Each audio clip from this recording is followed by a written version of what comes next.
Greetings and welcome, everyone. It's All You Can Geek Moviecast, episode 519. I'm one of your hosts, Jim Gass, joined by Mike Sneedy. What's up? Advertising BGR. Corey Feinsod. Yo. And Tony Korkanakis. Hello. Advertising Living Rooms. Yes. Time travel. Time travel living rooms. Thanksgiving on a bun. It's this month, man. That's just game, yeah. So, welcome listeners and viewers to 519 of the Moviecast. We have a lot of game stuff to talk about. If you guys are wondering what's going on this week, it's the launch. It's next gen is now current gen. So tune into that Gamecast. We're going to be breaking down the Xbox Series X launch, essentially.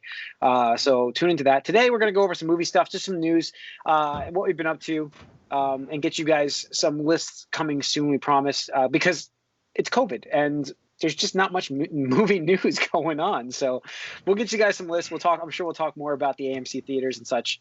Well, actually, we can talk about that in a minute. I forgot to put that on the news, but we'll get into that in just a minute. First thing, I'll kick us off. Unfortunately, my TV time, I got sucked down the rabbit hole of the U.S. elections, and like my TV time has been just occupied by watching the news a lot, and that's a lot of it. I mean, The Good Place is what I've been watching. I'm halfway through season 3 now. I'm on episode 7. Through it, nice. I mean, it's quick. But yeah, it's quick. The first episode was an hour long, so I watched that one. I actually didn't watch that until Sunday night.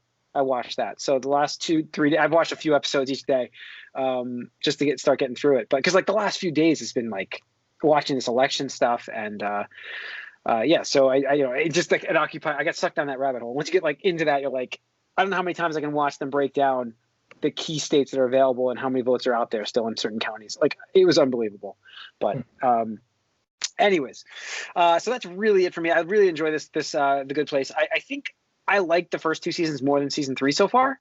Season 3 has been okay, but it kind of feels more, while it is still goofy, it does feel a little more like a regular sitcom show now rather than this different approach they had to it. I don't know. I thought that was obviously I'm expecting some weird twist in this one, and we got Trevor back. So, I'm always a big fan of that guy. He's just awesome.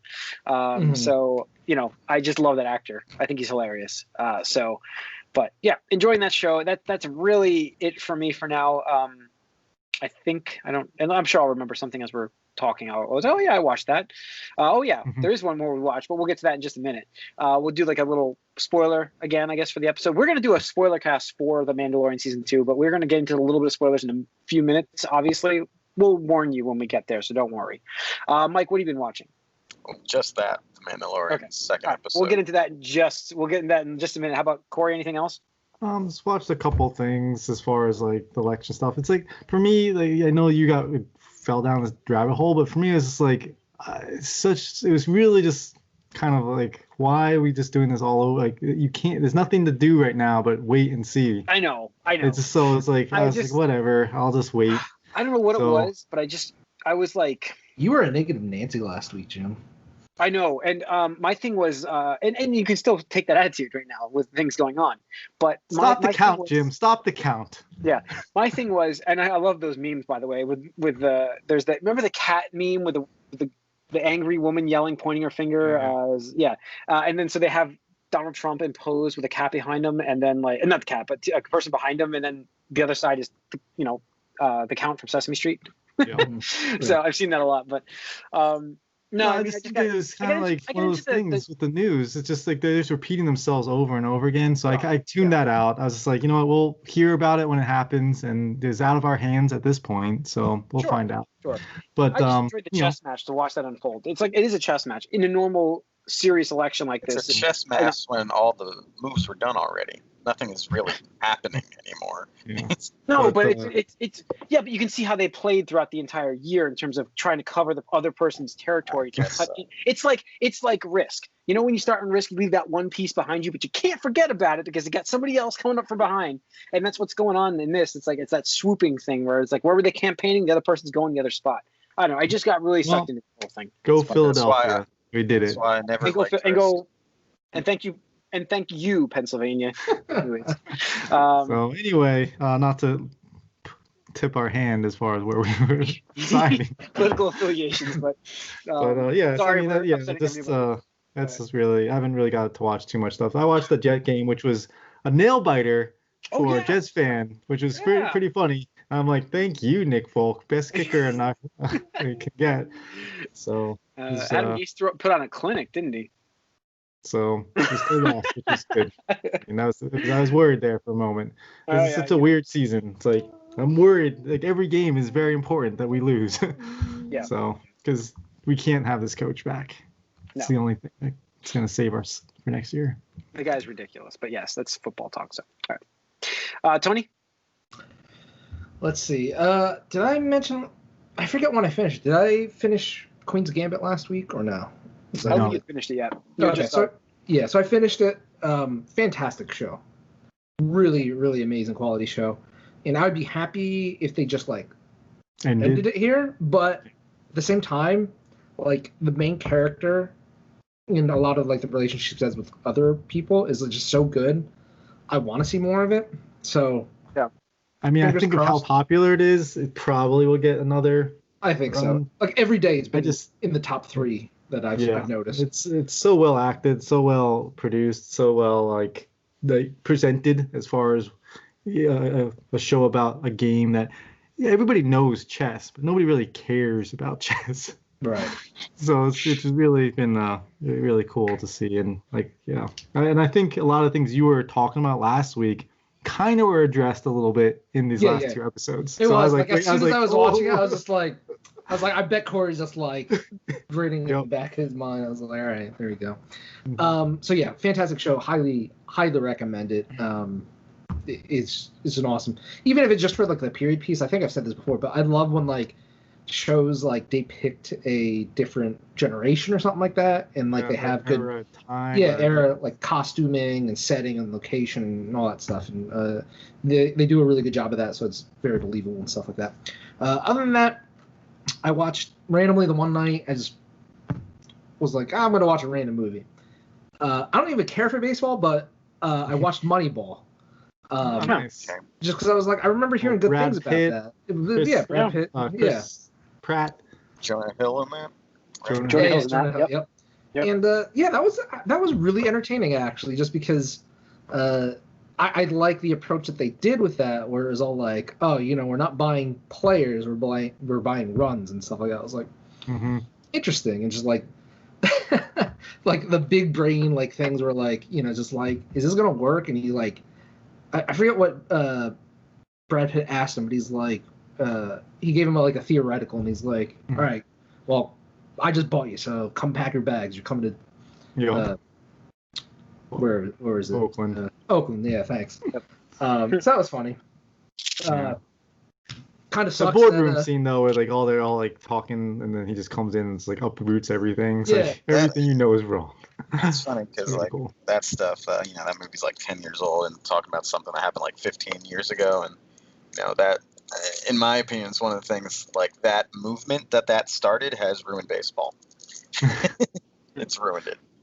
And by the way, Oakland never won a championship. Yeah, that's exactly what I want to look on. I was like, they're kind of ambiguous, and it's like, and then during the credits, they're like, by the way, he never did it. But then 2 years later, the Boston did it anyway. I'm just like, bro, just take the money. Like, come on, man, just take the money.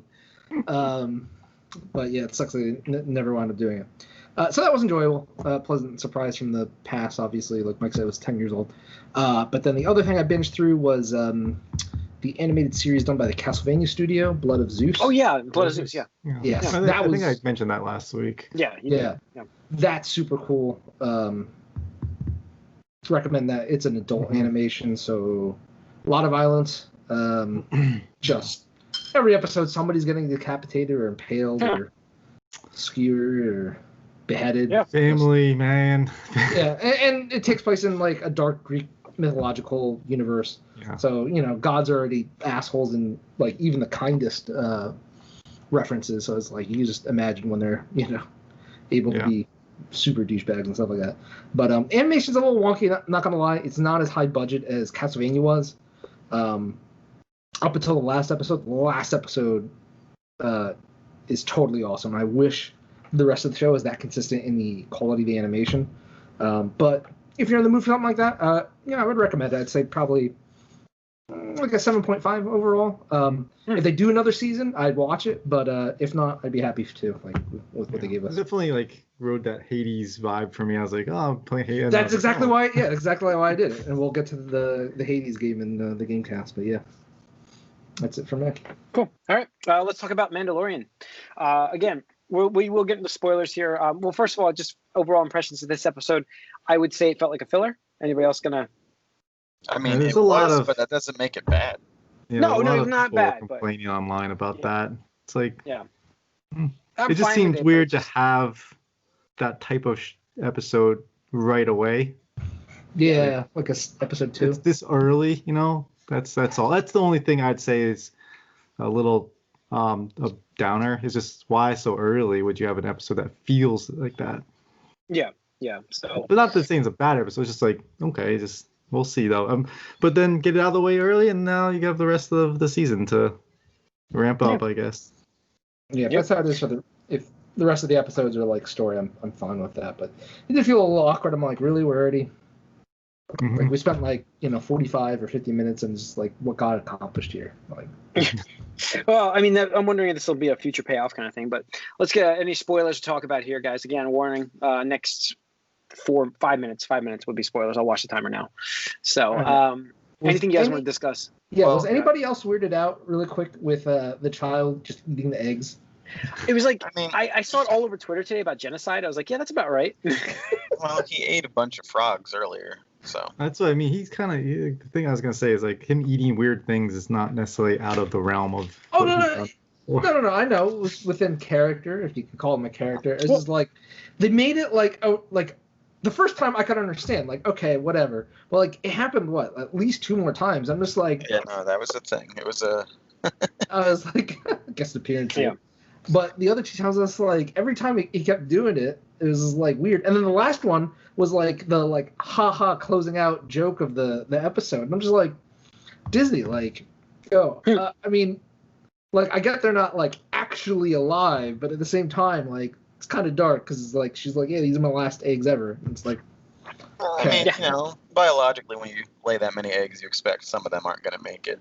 So I would assume that's what it is. But like, though, thinking back, we don't know anything about this race of the Yoda people or whatever they are, and so he did set up on Dagobah, which happens to be a very, kind of populated planet.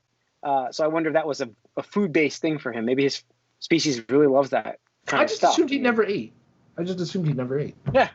Well, he was making something for Luke. The little pot of food. He eats the Force. He just absorbs the Force, and yes, that's his sustenance. Eats the Force for breakfast. So good. He's so small. Like, you give him a piece of bread, and he's probably good for like at least a day. Yeah. I mean, he kept stomach eating can't eggs. be like bigger than that. But like, yeah, and then like he's like, what? He just pulled it out of his pocket, like that last one. Like he's just like, yeah. I was like, oh my god. Yeah, I think that was the most like aspect of the show. I wonder that'll come back into it later on. That's what I wonder. Like if that kind of. Don't know. I don't think so.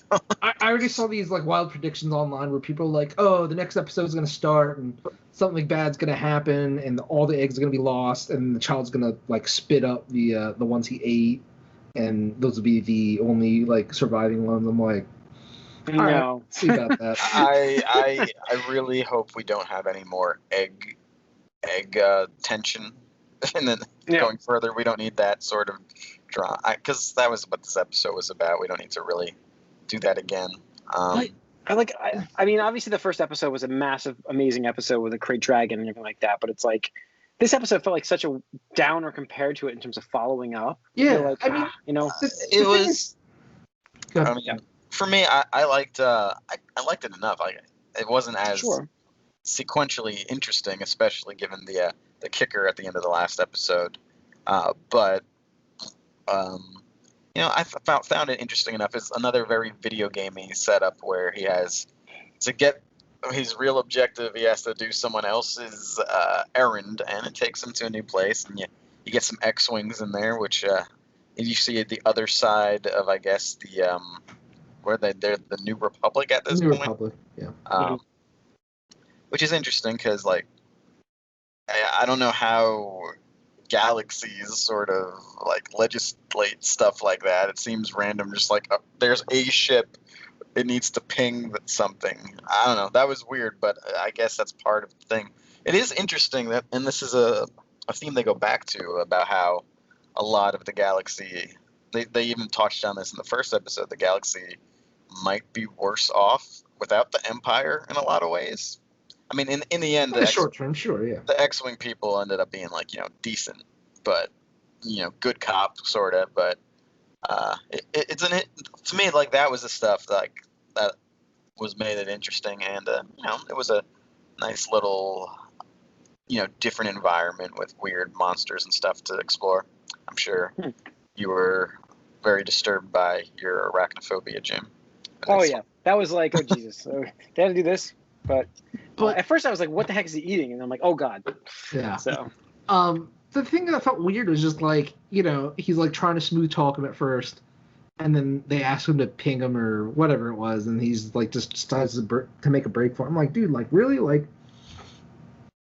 what did you think was gonna happen? How did you think this was gonna end for you exactly? And then like even at the end, they're like, bro, you didn't have to like run off like that. We did a search and you saved blah blah blah. So let it slide. Just blah blah blah. It's like cool. So we don't have to go through all this hoopla. Yeah, it's just a whole lot of nothing like to get to this. It's just circling around. It's like, well, yeah, okay. Exactly. Plus, I felt kind of weird that like this. I don't know. In the first episode, he's so competent that like he was able to take out that crate dragon with the help of the village and the raiders and stuff like that. In this episode, he felt like completely incompetent with like how he had no plan to get rid of the giant spider. Like it's like, all right, cool. Like if the X-Wing didn't show up, you'd probably be dead. Yeah. I mean, that was like storytelling, I guess. I mean, like, some drama. He's prepared to like deal with like bounty targets and people, and and then like, but I don't know if he's prepared on this unknown ice planet to deal with some surprise spider. I don't know. Yeah. All right. Well, I think that's been 5 minutes. So, overall, okay episode. I don't know why they went with a filler so quickly. I agree with that. So, I think, well, whatever. All right. Yeah. All right. Back to the news. Let's get to the news. I'm sorry. As I mentioned before, AMC's stock up 60%. Opening on Monday. Was it Monday? Yeah, yesterday. Why? The vaccine 90% effective thing. Pfizer thing.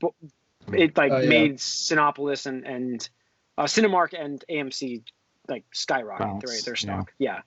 So they're apparently on the mend if this vaccine were to actually work, which we don't know. Short-sighted because like we're still months. We don't know. Months away from that. So it's just like, oh, cool. Like I'm gonna invest in this stock, which AMC might not be around to see that vaccine. Yeah, get in, get out, get your money and leave. Yeah. So I mean, it's earliest timetable of getting that out here May. I mean, we are right. May, I think. Yeah. So I just don't. Year, hopefully. I mean, I think it will be available in like February, but will any of us see it? No, not for a couple months, because it's going to go to the right people first, and the right people. If you're not watching this on video, I'm making the international symbol for money in my hands right now. So the right people. Well, first wave should go to frontline. It'll go to the essentials. Sure. Essentials. It better. Yeah. You'd hope. Yeah. Yeah. But yeah, so it's gonna go to the rich. It'll go. Yes. Umbrella Academy season 3 is officially happening now. I didn't know that was not official yet. I was like, oh wow, I didn't know that was on the block. So with the way it ended, you're like, oh, hopefully. Yeah. I don't like stinger endings if they don't know they've been renewed. It's like you should film an ending to just end it in case. But then you get the perpetual Chuck. Endings. You get the Chuck. Yeah. Too many endings. But just to go back on the box office stuff a little bit, Tenet is almost at 350 worldwide, and the Dragons, the Demon Slayer movie is at almost 200 in Japan. This is crazy. Jesus. Yeah. That movie's been like killing it. Okay. Yeah, it's been doing really well. Wow. So, all right. Let's see what else we got here. Oh, we have WandaVision. Details were in the latest, I think, Variety, if I remember right. So we have... Yeah, it's CW. Yeah. EW. EW. Sorry, it's going to be 6 episodes. Doesn't sound like a lot for this show. But the first episode was filmed in front of a live studio audience. Yeah. Interesting.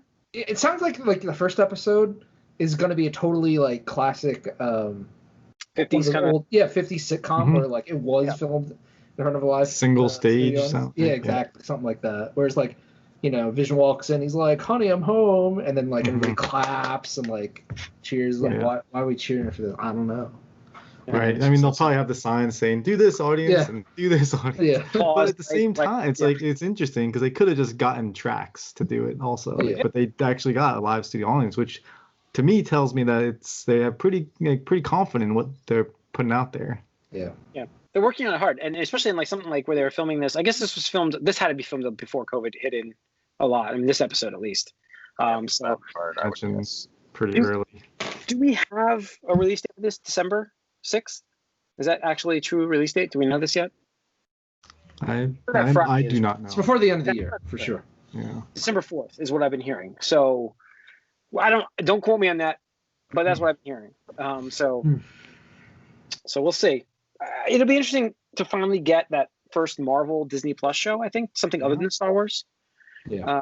So I think that they're lacking a lot of that they have a lot of original content on the channel, but it's not really pertinent to a lot of people. It's there's a lot of there's some not Geo stuff, there's some kids stuff, there's so it's like they have Star Wars really as their big draw, and then hopefully this. So I think that this coming out first though actually triggered a lot of some of the changes or things that we're getting in Spider-Man 3 because with Electro and the multiverse and all that stuff. Mutants. But I think because there was that image too, and like recently Spider-Man 3 is starting, so they have that image. So can I officially go on record to say in WandaVision we will get our first mutant?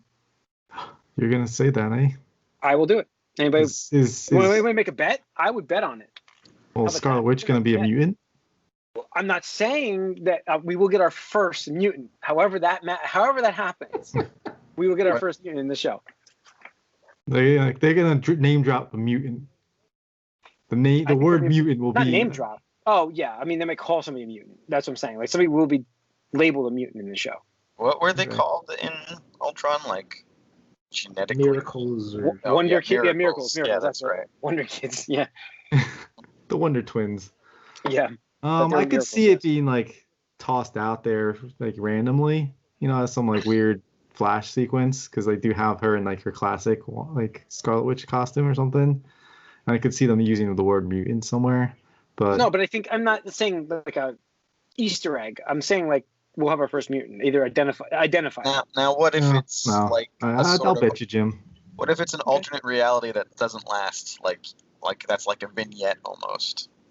Yeah, I'm saying we're gonna have our first mutant on this show, like an actual person, not like an Easter egg saying, "Oh, they may have hinted at it." But that doesn't count as an Easter egg? Like say, like there's like a vignette of like a different world, and like a character that is known like just shows up or something. Then they're on the show. That's what I'm saying. That is exactly what I'm saying. But that's not where they are. Oh, that's what I was saying. Is like they could just like randomly throw some crazy thing out there, like no, but there will be a character that's a mutant on the show. Is what I'm saying. Either that appear for a second, like in a. We're spending so much time on this. No, I know we are. I thought I labeled that. This is the most interesting thing that's happened in a while in the Marvel universe, really, potentially. I'm not saying a recurring role, but on an episode we will have a mutant. But do you think it'll be an introduction to the mutants, or it'll just be sort of like a throwaway alternate universe thing? No, I think it will be the introduction to the mutants. See, I don't think so. That's where I don't think that's gonna happen. I could see them just having like a quick thing, be like, "Oh, hey, good." I think this is gonna introduce. Never mind, no mutants. Cool. By the end of the show, so. All right. Last bit of news is a down note bit of news. Unfortunately, it's Alex Trebek. Passed away over the weekend. I don't know what day was that. I'm not sure they released the actual day, but died at the age of. He was 80 years old. He had stage 4 pancreatic cancer. Who was battling all year on this, very publicly and. Yeah, I mean, See, I like, this made me, personally this year, I had a loss with my grandmother, and she was a huge Jeopardy fan. And I remember when he announced this, how upset she was. Because, I mean, she watched Jeopardy every night. And it's just like, this was the first, like, when I saw this happen, I just immediately thought of my grandmother. I'm like, oh, man, she would be so upset with this. I mean, it is sad, no matter what. Yeah, because he's the face of Jeopardy. I mean, there's like, he is Jeopardy, right? I mean, I don't know of anybody else that you can argue with that. Yeah, I mean, it's just, he's so iconic. I mean, hell, they've parodied this on SNL for how long? It's like the most famous sketch on SNL. And I actually ended up looking, because we lost Sean Connery last week. Yeah, so yeah. You just end up looking at. I actually just looked at a montage of those best Sean Connery celebrity Jeopardy moments, because it's just Connery and Trebek, not really them, but caricatures, and it's funny to me that it's happened this way. But Alex Trebek, it was I mean, stage 4, he had it a year and a half ago, and I don't know if this is 100% true, but I think it's one of the worst cancers you could have, very low survivability with that one. And especially in that stage. And, yes. It's got to be caught early. He was honest about it, and he fought it well for a full year, which is better than most. Year and a half. He worked up to October 29th. He filmed episodes. He filmed 35 episodes for this season, so that'll air all the way through Christmas, I believe, Christmas Eve, or something like that. It's like right there. You're gonna get that episode. Yeah, and it's incredible that he was working up to that. No, I mean, it's there's definitely a loss. He wasn't done otherwise, and that's what makes this one a little harder. I know 80 is old, but you figure he would have kept going for a while, if he didn't get it. He's been the host the entire time, right? So, yeah.